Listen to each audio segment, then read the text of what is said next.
जय गुरु जी। शुक्राना गुरु जी। सारी संगत को जय गुरु जी। संगत जी, क्या आपके बच्चों ने भी आपको पूछना बंद कर दिया है? तो ये सत्संग ज़रूर सुनिए, क्योंकि ये सत्संग सुनते ही आपके आंखें खुल जाएंगी। तो चलिए इसी पर एक आंटी जी का सत्संग सुनाती हूँ, जिसमें उन्होंने इस बात को बहुत अच्छे से एक्सप्लेन किया है। ये सत्संग पूरा ज़रूर सुनिएगा, आपको बहुत अच्छे आंसर्स मिलेंगे। तो चलिए आंटी जी का सत्संग सुनाती हूँ।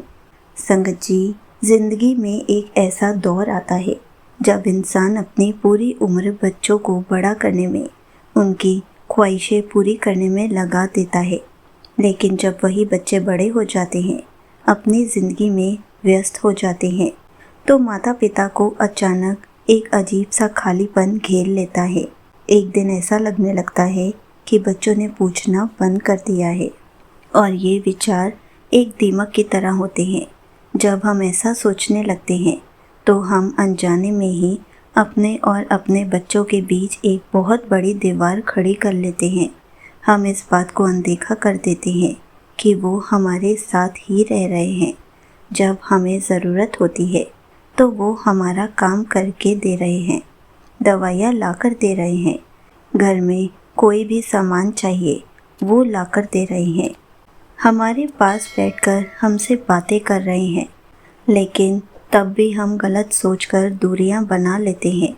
क्या इस तरह ताने मारकर, उदास रहकर हम उनके साथ हंसते खेलते रह पाएंगे? नहीं ना।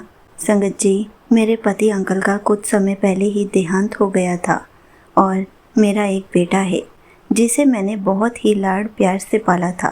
बेटा बड़ा हुआ, उसकी शादी हुई और वो बहुत ही अच्छी जगह नौकरी करता है। शुरुआत में सब कुछ अच्छा था। मेरे बेटे पर बहुत सारी जिम्मेदारियां थी। वह बहुत जल्दी ऑफिस चला जाता था और रात को देर से थका हारा लौटता था। आते ही खाना खाता था, मेरे पास थोड़ी देर बैठता था, फिर अपने रूम में जाकर सो जाता था। संगत जी, धीरे धीरे मेरे मन में कड़वाहट भरने लगी। मुझे लगने लगा कि बहू के आने के बाद से बेटा बदल गया है। अब वो मुझसे ढंग से बात नहीं करता। मेरी कोई भी अहमियत नहीं रही है इस घर में। मैं बहुत चिड़चिड़ी हो गई थी। जब भी वो मेरे पास बैठता था, मैं उसको ताने ही मारती थी कि अब तुझे मेरी क्या ज़रूरत है। जा, अपने दोस्तों के पास जा, अपनी बीवी के पास जा। और वो कुछ नहीं कहता था, सिर झुकाकर वहाँ से उठकर चला जाता था।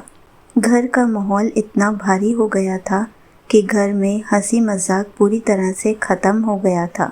संगत जी, मेरा बेटा शायद मुझसे बात करने से कतराने लगा था, क्योंकि उसे पता था कि बात होगी तो सिर्फ शिकायतें और ताने ही मिलेंगे। दूरियां इतनी बढ़ गई कि एक ही छत के नीचे रहते हुए भी हम मीलों दूर हो गए। मैं अंदर ही अंदर घुट रही थी, सारा दिन रोती रहती थी। तभी एक दिन गुरुजी के स्वरूप को देखकर अपने मन को हल्का किया। सब कुछ गुरुजी को बता दिया। गुरुजी को मैंने मन ही मन कहा, मैंने अपना पूरा जीवन जिस बेटे को दिया, आज उसके पास मेरे लिए दो शब्द नहीं है। वो बदल चुका है। मुझे अपने पास बुला लो। अब मुझे इस दुनिया में नहीं रहना। संगत जी, गुरुजी ने उस दिन मुझ पर असीम कृपा की।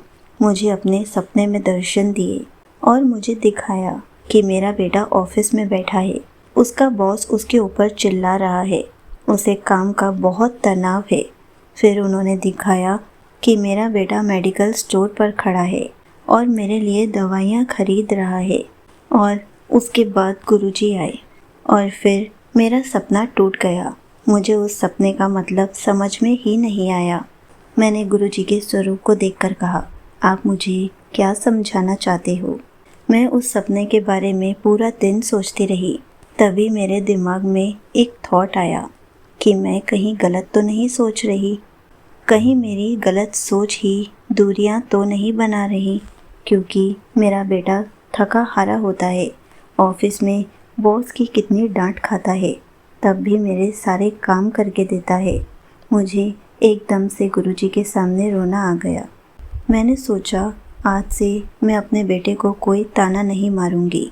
जब भी वो घर आएगा उसको मुस्कुरा कर देखूंगी और शिकायतें करना भी बंद कर दूंगी।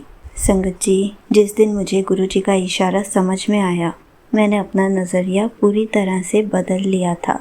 मैंने गुरुजी का बहुत शुक्राना किया कि गुरुजी ने मुझे असलियत दिखा दी, मेरी आंखें खोल दी।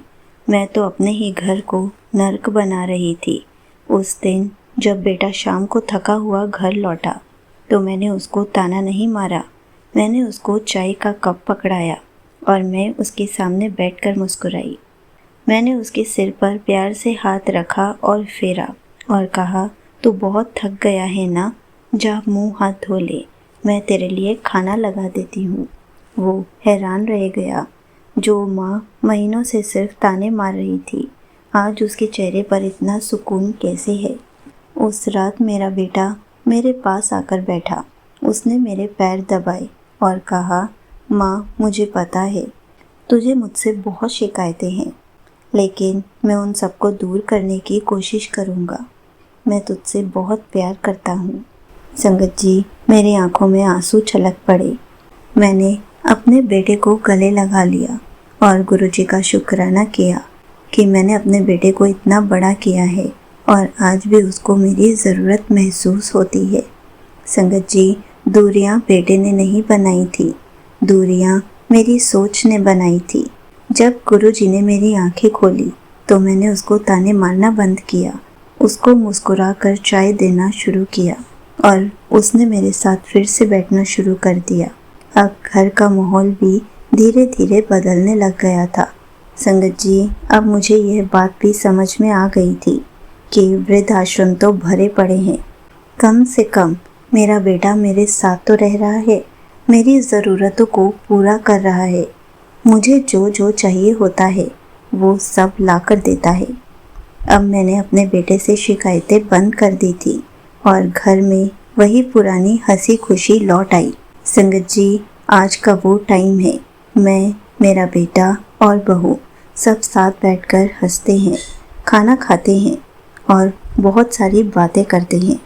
और मैं आप सबसे भी यही अरदास करती हूँ कि आप भी अपने बच्चों को लेकर कोई ऐसी कड़वाहट ना रखें। अगर आपको भी लगता है कि वो बदल गए हैं तो एक पल रुक कर सोचिए, क्या वो सच में बदल गए हैं या फिर आप ही अपने मन में कड़वाहट ले आए हैं। यहीं पर आंटी जी का सत्संग समाप्त होता है। संगत जी, देखा आपने, एक गलत सोच घर को नर्क बना कर रख देती है। जब बच्चे आपका काम कर रहे हैं, आपका ध्यान रख रहे हैं, तो गलत सोचकर दूरियां मत बनाइए। कुछ देर सब्र कीजिए, कुछ बातों को अनदेखा करना सीखिए। ज़िंदगी जीने के लिए आसान बनानी पड़ती है। अगर आप रोज़ ताने मारेंगे तो कोई भी पास में नहीं बैठेगा, लेकिन अगर आप मुस्कुराएंगे, उन लोगों को समझेंगे, तो वही बच्चे आपके गले लगकर आपका सारा तनाव भूल जाएंगे, आपके सारे काम करेंगे। अपना सारा क्रोध, सारी शिकायतें उन गुरुजी पर छोड़ दीजिए, वो सब कुछ ठीक कर देंगे। संगत जी, इसलिए कहते हैं कि गुरुजी का हर पल शुक्राना करना चाहिए ताकि आपका कनेक्शन दिन बर दिन गुरुजी के साथ स्ट्रॉन्ग हो सके। गुरुजी आपके मन के सारे सवालों के जवाब दे सके, क्योंकि कभी कभी हम कुछ बातों को समझ नहीं पाते, जिससे गुरुजी हमें बहुत अच्छे से समझा जाते हैं। कभी सपनों में आकर समझाते हैं, कभी किसी पोस्ट के ज़रिए समझाते हैं, तो कभी किसी सत्संग के थ्रू समझाते हैं, कभी कभी तो हमारे माइंड में थॉट डाल देते हैं। लेकिन हमें गुरुजी के आंसर्स को समझना आना चाहिए। जय गुरुजी, शुक्राना गुरुजी।